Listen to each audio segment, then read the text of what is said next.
প্রিয় দেশবাসী, আপনারা ইতিমধ্যে অবগত হয়েছেন আমাদের প্রিয় নেত্রী দেশরত্ন শেখ হাসিনার নামে মিথ্যা মামলা দায়ের করা হয়েছে। এটার উদ্দেশ্য হচ্ছে আগামী 15ই আগস্টকে সামনে রেখে বাংলাদেশের জনগণ যখন তাদের শোককে শক্তিতে রূপান্তরিত করার জন্য রাস্তায় নামছে, ঠিক সেই সময় এই মামলার মাধ্যমে দেশবাসীর মাঝে একটি ভীতি ছড়ানোর অপচেষ্টা চলছে।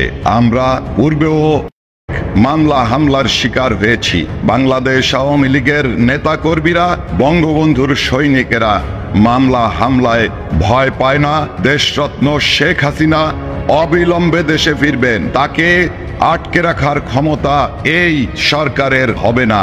আমি দেশবাসীর উদ্দেশ্যে বলতে চাই, বাংলাদেশ আওয়ামী লীগের পক্ষে শেখ হাসিনার মুক্তির আন্দোলনকে দুর্বার গতিতে এগিয়ে নিয়ে যাবেন। আগামী 15ই আগস্টে বঙ্গবন্ধুর 32 নম্বর বাড়িতে আমাদের স্বাধীনতার স্মৃতি বিজড়িত আমাদের মুক্তিযুদ্ধ সহ সকল আন্দোলন সংগ্রামের আমাদের ঠিকানা 32 নম্বরে আপনারা শ্রদ্ধা নিবেদন করবেন। দেশরত্ন শেখ হাসিনার বিরুদ্ধে যে মিথ্যা মামলা করা হয়েছে তার প্রতিবাদে আপনারা তীব্র প্রতিবাদে রাস্তায় নামবেন।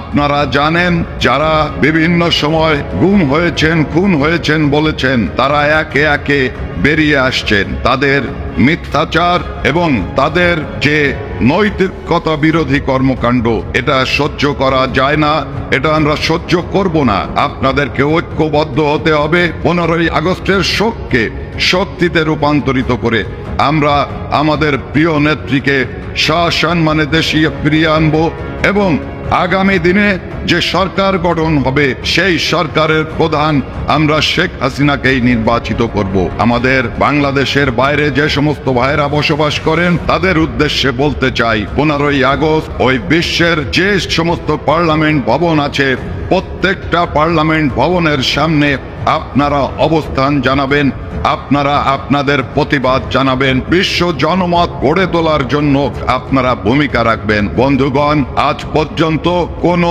অপশক্তি ষড়যন্ত্র করে ক্ষমতাকে পাকাপোক্ত করতে পারে নাই, এই সরকারও পারবে না। আজকে যে অপপ্রচার চলছে, যে রাষ্ট্রযন্ত্র শেখ হাসিনাকে দায়ী করছে, বল প্রয়োগের মাধ্যমে দেশ থেকে বাধ্য করে শেখ হাসিনাকে মিথ্যা মামলা দিয়ে দেশে যাতে না ফিরতে পারে সেই ভয় দেখাচ্ছেন। আপনাদের ভয়ে শেখ হাসিনা ভীত নয়, আপনাদের ভয়ে মুজিব পাগল মানুষ ভীত নয়।